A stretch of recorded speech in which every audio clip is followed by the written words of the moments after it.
आप सभी को नमस्कार। हमारे पर्सनल लर्निंग यूट्यूब चैनल में स्वागत है, जिसका नाम है resource and virtual environment for English learning. आज से हम एक नया सिलेबस शुरू कर रहे हैं, वो है साइकोलॉजी। और सबसे पहले मैं बता देता हूँ कि यह वीडियो किसके लिए यूज़फुल होने वाला है। So this video will be useful for all the people who want to understand the psychology on the academic basis. जो बीएड में एडमिशन लिए हुए हैं, बीएड के साइकोलॉजी को पढ़ना चाहते हैं, या जो साइकोलॉजी को अपने किसी भी एग्ज़ाम प्रिपरेशन के लिए, नॉलेज के लिए पढ़ना चाहते हैं, और वो भी एकेडमिक तरीक़ा से, उनके लिए है। थियोरेटिकल इसमें कंसेप्ट को भी हम अच्छे से समझेंगे, उनके लिए ये साइकोलॉजी है। सबसे पहले मैं अपने बारे में बता दूं तो मेरा नाम रवि प्रकाश तिवारी है और मैं बैचलर अपना ऑनर्स साइकोलॉजी से किया है और बीएड जो है लखनऊ यूनिवर्सिटी से कर रहा हूँ। तो ये जो लखनऊ यूनिवर्सिटी में पेपर 1 है वो साइकोलॉजी है हमारे फर्स्ट सेमेस्टर का। हालांकि बीएड में कहीं भी एडमिशन करा लें, आपको एजुकेशनल साइकोलॉजी पढ़ना ही होता है, क्योंकि साइकोलॉजी में हम बच्चों के बिहेवियर को, उनके माइंड को पढ़ते हैं। तो आज के वीडियो में मैं समझाता हूं आपको कि आखिर साइकोलॉजी क्या है, इसके नेचर क्या है और इसके स्कोप क्या है, जो कि बहुत फंडामेंटल चीज़ है। जब तक आप इस चीज़ को नहीं समझेंगे, ये इंट्रोडक्शन पार्ट है, तब तक आप साइकोलॉजी के किसी भी कॉन्सेप्ट को अच्छे से नहीं डिस्क्राइब कर पाएंगे। तो आज की वीडियो देखने के बाद से आपसे कोई भी पूछेगा कि साइकोलॉजी क्या है, आप पूरी तरह से उसको जवाब दे सकते हैं। चलिए मैं आपको बताता हूँ कि साइकोलॉजी है क्या। देखिए, साइकोलॉजी जो है ये 2 शब्दों से मिला के बना है। जो ग्रीक शब्द होता है 2, एक होता है साइकी और एक होता है लोगोस। साइकी का मतलब होता है आत्मा और लोगोस का मतलब होता है अध्ययन। यानी कुल मिलाकर के पूरे साइकोलॉजी का अर्थ हो गया आत्मा का अध्ययन। ये जो साइकोलॉजी जो था 1779 ईस्वी से पहले जो है, ये फिलोसफी का ही एक हिस्सा हुआ करता था, यानी कि दर्शन का ही एक हिस्सा हुआ करता था। लेकिन 1779 के बाद जब विलियम वुड ने, जो साइकोलॉजी के फादर कहे जाते हैं, उन्होंने एक लैब बनाया जर्मनी में तब साइकोलॉजी का, तब से वो एक साइंटिफिक डिसिप्लिन के रूप में खड़ा हो गया। यानी कि वो फिलोसफी में से निकल के साइंटिफिक डिसिप्लिन के रूप में वो खड़ा हो गया।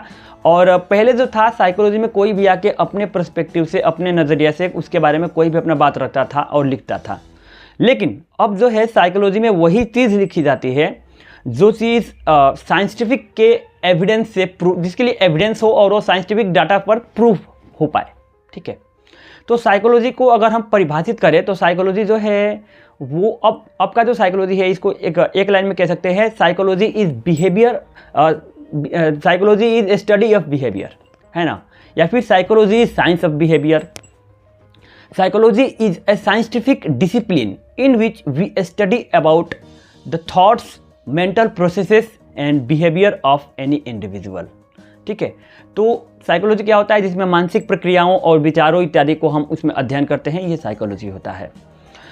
और जो साइकोलॉजी के कुछ नेचर की बात कर लेते हैं कि इसकी प्रकृति क्या क्या होती है। तो देखिए, साइकोलॉजी जो है वो साइंटिफिक सब्जेक्ट है। साइंटिफिक होने का मतलब ये हुआ कि इसमें जो भी बातें बोली जाएंगी वो किसी भी जगह पर, किसी भी स्थान पे, किसी भी व्यक्ति द्वारा उसको लागू किया जाए, प्रैक्टिकल किया जाए, अप्लाई किया जाए, तो वो लगभग सेम रिजल्ट हमें ला कर देना चाहिए। उदाहरण के तौर पर यदि हम कहते हैं कि कोई भी बच्चा जो है वो रीडिंग से ज़्यादा लिसनिंग से सुनता है, या फिर कोई जो बच्चा है वो स्टोरी टेलिंग को ज़्यादा समझता है, अगर आप कहानी के तरीक़े से समझाएंगे तो कोई भी कंसेप्ट को बहुत जल्दी यूटिलाइज करेगा। अब यहाँ पे क्या ये जो बात हम कह रहे हैं अपने स्कूल, अपने गांव के स्कूल के बच्चों पे, अपने ज़िला के स्कूल के बच्चों, अपने राज्य के स्कूल के बच्चों के लिए केवल कह रहे हैं? नहीं, ये केवल हमारा पर्सनल एक्सपीरियंस नहीं है, बल्कि ये अलग अलग देश में, अलग अलग जगह पर, अलग अलग लोगों पर प्रूफ करने के बाद से भी यही सेम रिजल्ट देखने को मिला है। तभी इस बात को हम सही मानते हैं, यानी कि प्रोबेबिलिटी काफ़ी हाई होनी चाहिए to tell it is the psychological concept, because psychology is not the part of philosophy now, it is the scientific discipline. Okay, तो साइंस का मतलब यही होता है कि चाहे कई बार भी प्रूफ कर लो, कहीं भी प्रूफ कर लो, कैसे भी प्रूफ कर लो, उसको प्रैक्टिकल कर लो, अप्लाई कर लो, उसका जो है रिजल्ट लगभग सेम ही आने वाला है। ठीक है, तो साइकोलॉजी का एक नेचर होता है कि ये साइंटिफिक होता है। साइकोलॉजी का एक नेचर ये भी होता है कि ये साइकोलॉजी जो है वो मन को बहुत ही, ह्यूमन जो है, ह्यूमन के माइंड जो है, ह्यूमन का ब्रेन जो है वो काफ़ी कॉम्प्लेक्स है, बहुत जटिल है। ठीक है, इसको अध्ययन कर पाना बहुत मुश्किल होता है, लेकिन हाँ, इसको काफ़ी हद तक हम अध्ययन कर पा रहे हैं, but still it is in the process, because human mind is very complex. और because of human mind is very complex, the mind associated with the behaviour of a person. तो बिहेवियर जो इंसान का व्यवहार भी होता है वो काफ़ी कॉम्प्लेक्स होता है, ठीक है। तो इंसान के व्यवहार को या फिर वो जो कॉम्प्लेक्सिटी है इंसान के जो माइंड है, उस साइकोलॉजी का जो कॉम्प्लेक्सिटी है, इसको अध्ययन करना एक साइंटिफिक ही आधार नहीं है और एक साइंटिफिक तरीका ही नहीं है, बल्कि उसके लिए आपके पास कला भी होना चाहिए। यानी कि you must have the art to understand the psychological concept, to understand the reason behind the any specific behaviour. Science में जो है ग्रेविटेशन में अगर मैं किसी ऑब्जेक्ट को उठा के फेंकता हूँ तो वो नीचे गिरेगा, डेट सेट 100% यही होगा। लेकिन साइकोलॉजी में थोड़ा सा अलग होता है। साइकोलॉजी में आपको खुद पता लगाना होता है कि वो गिरेगा कि नहीं, वो क्या होगा, आपके खुद माइंड को यूज़ करना होता है। बच्चों के अंदर कोई चीज़ है जो कोई एग्रेसिव दिखा रहा है, गुस्सा दिखा रहा है, तो आपके अंदर वो एबिलिटी होनी चाहिए कि आप पहचान पाओ कि वो गुस्सा किस वजह से आ रहा है, बचपन की कोई ऐसी ट्रॉमा रही है या फिर क्या रहा है। इसीलिए जो साइकोलॉजी है इसको केवल साइंटिफिक ही नॉलेज नहीं माना गया है और केवल साइंटिफिक डिसिप्लिन नहीं, बल्कि ये आर्ट का भी एक हिस्सा है। इसलिए इसको बीए या एमए में भी पढ़ा जाता है, इसलिए इसको आर्ट्स के श्रेणी में भी रखा जाता है। हालांकि अब साइंस में भी पढ़ाया जाता है, लेकिन ये आर्ट्स में भी रखा जाता है, because psychology is the subject required the understanding the capacity of in individual to identify the characteristics of any emotion, any thoughts and any behaviour. Okay, तो हमें लगता है कि आप समझ गए होंगे इसके नेचर को। इसमें बिहेवियर आता है, बिहेवियर का नेचर हमेशा गोल ओरिएंटेड होता है। बिहेवियर दो प्रकार के होते हैं, लाइक ओवर्ट बिहेवियर और कोवर्ट, मतलब आंतरिक बिहेवियर भी होता है, बाहरी भी होता है। तो ये काफ़ी डिटेल में आप अभी साइकोलॉजी के आपको नहीं जाना है, इसलिए मैं ज़्यादा अंदर आपको चर्चा करने के लिए नहीं ले जा रहा हूँ। चलिए मैं बात कर लेते हैं स्कोप ऑफ साइकोलॉजी, यानी साइकोलॉजी के दायरे क्या क्या होते हैं, साइकोलॉजी कितना बड़ा है। देखिए, साइकोलॉजी का बहुत बड़ा दायरा होता है। साइकोलॉजी जब तक हम किसी मैदान में या फिर उतरे नहीं होते हैं तब तक हमें लगता है कि वो मैदान काफ़ी छोटा होगा, पर जब जाते हैं तब उसकी असलियत के बारे में पता चलता है। Just like psychology is a broad concept and there are large scope of psychology. देखिए, साइकोलॉजी में कौन कौन से प्रकार होते हैं मैं आपको बताता हूँ। साइकोलॉजी जो है, सबसे पहले क्लिनिकल साइकोलॉजिस्ट को तो आप सभी लोग जानते होंगे कि जो क्या करता है कि यदि साइकोलॉजिकली कोई बच्चा जो डिप्रेशन में रह रहा है, उदास रह रहा है, डर रहा है बहुत ज़्यादा, है ना, तो और पढ़ाई नहीं कर पा रहा है और किसी सिम्टम्स को एक्सपीरियंस कर रहा है, एबनॉर्मल सिम्टम्स, तो उसमें जो क्लिनिकल साइकोलॉजिस्ट जो है और काउंसलिंग साइकोलॉजिस्ट, दो साइकोलॉजिस्ट मिलकर उसको मदद करते हैं। एक साइकोलॉजिस्ट होता है एजुकेशनल साइकोलॉजिस्ट, जो हम सभी एज ए टीचर हमको जानना ज़रूरी है, क्योंकि जब तक हम बच्चे को समझेंगे नहीं, केवल सब्जेक्ट के नॉलेज से हम एक अच्छा टीचर नहीं बन सकते। आजकल सब्जेक्ट का नॉलेज चैट जीपीटी इत्यादि के पास बहुत अच्छा है, हमारे पास बच्चों को समझने का भी कैपेबिलिटी और कैपेसिटी होनी ही चाहिए, तभी ये एक बहुत बड़ा सिग्निफिकेंट रीज़न है साइकोलॉजी का। और अगला जो चैप्टर है, चैप्टर 1 से हम स्टार्ट करेंगे, वो भी है एजुकेशनल साइकोलॉजी, तो उसके बारे में मैं अगले चैप्टर में डिस्कस करूँगा, ठीक है। तो बीएड जो एजुकेशनल साइकोलॉजी में क्या होता है कि हम बात करते हैं कि आखिर एजुकेशन के लिए कौन सा माइंडसेट अपनाना चाहिए, बच्चों के माइंडसेट को कैसे पहचाने, एक लर्निंग के लिए कैसा इन्वायरमेंट क्रिएट करें, इन सारी चीज़ों को हम एजुकेशनल साइकोलॉजी में पढ़ते हैं।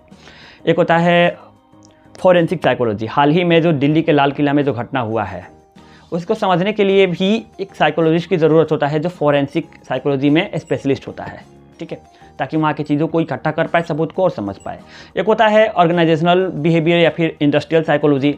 इसमें क्या होता है कि हम किसी बड़े बिजनेस कंपनी या फिर किसी बड़े जो जहाँ पे बहुत सारे वर्कर काम कर रहे हैं, वहाँ पे ह्यूमन रिसोर्स मैनेजमेंट में हम अच्छे टीचर को, अच्छे स्टाफ को हम इंटरव्यू लेके या फिर समझ के उनको रख पाएँ, या फिर उनके बिहेवियर में मॉडिफिकेशन कर पाएँ, या फिर हम हमारे पास जो भी एम्प्लॉय काम कर रहे हैं उनके माइंडसेट को समझ पाएँ, उनमें क्या मिस्टेक कर रहे हैं वो समझ पाएँ। इन सारी चीज़ों को समझने के लिए ऑर्गेनाइजेशनल बिहेवियर जो है वो एक ऐसा साइकोलॉजी का ब्रांच होता है जो मदद करता है, ठीक है।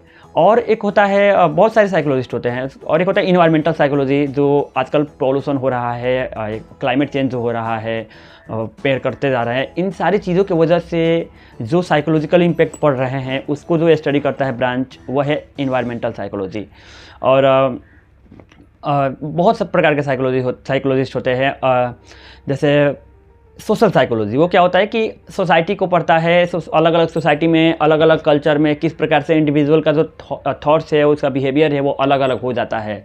तो सोशल साइकोलॉजिस्ट और कल्चरल साइकोलॉजिस्ट मिलके उसको अध्ययन करते हैं, ठीक है। और बहुत प्रकार के साइकोलॉजिस्ट हैं। मैं आपको लिंक डाल दूंगा डिस्क्रिप्शन में, वहाँ पे जाके इसके अगर कोई डिटेल में इंटरेस्टेड है पढ़ने के लिए तो पढ़ सकता है, ठीक है। तो ये साइकोलॉजी का कुछ कॉन्सेप्ट था। तो आज के लिए हम इतना ही रहने देते हैं ना, हम रिवाइज करा देते हैं कि आज हमने क्या बताया। और ये जो चीज़ मैंने आपको बताई, वो चीज़ आपको साइकोलॉजी के फील्ड में एंटर करने जा रहे हैं, चाहे वो बीएड कर रहे हैं, चाहे कोई भी चीज़ कर रहे हैं, you must have this knowledge. So in this video I have explained you about what is psychology. So psychology was initially, it was the part of philosophy, but after 18th century it become the scientific discipline when William Wundt placed laboratory in Germany. Okay, so it become a scientific discipline. Psychology is a study of human thoughts and behavior and its mental processes. Psychology के कुछ nature होते हैं।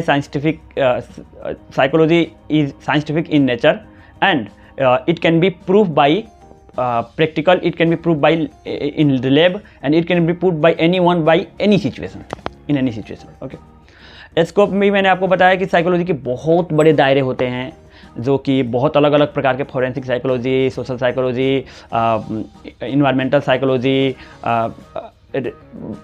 Developmental psychology, जिसमें बच्चा कैसे develop करता है, applied social psychology, बहुत ही अलग अलग प्रकार के हम साइकोलॉजी को, बायो साइकोलॉजी जिसमें बायोलॉजिकल एस्पेक्ट को पढ़ते हैं, बायोलॉजी किस प्रकार से हमारे ब्रेन को प्रभावित करता है। तो बहुत ही अलग अलग प्रकार के साइकोलॉजी होता है जिसको हमारे लाइफ में अप्लाई करते हैं। तो अगर जो लोग भी चाहते हैं साइकोलॉजी के कॉन्सेप्ट को समझना, तो मैं बता दूं कि ये मेरा पर्सनल लर्निंग चैनल है, ठीक है। यहाँ पे मैं खुद सीखता हूँ, और जो सीखता हूँ यहाँ पे बैठ जाता हूँ अपनी सीट पे और आके एक्सप्लेन कर देता हूँ। तो I am not a teacher. First of all I want to make you sure that I am not a teacher. I am a learner just like you.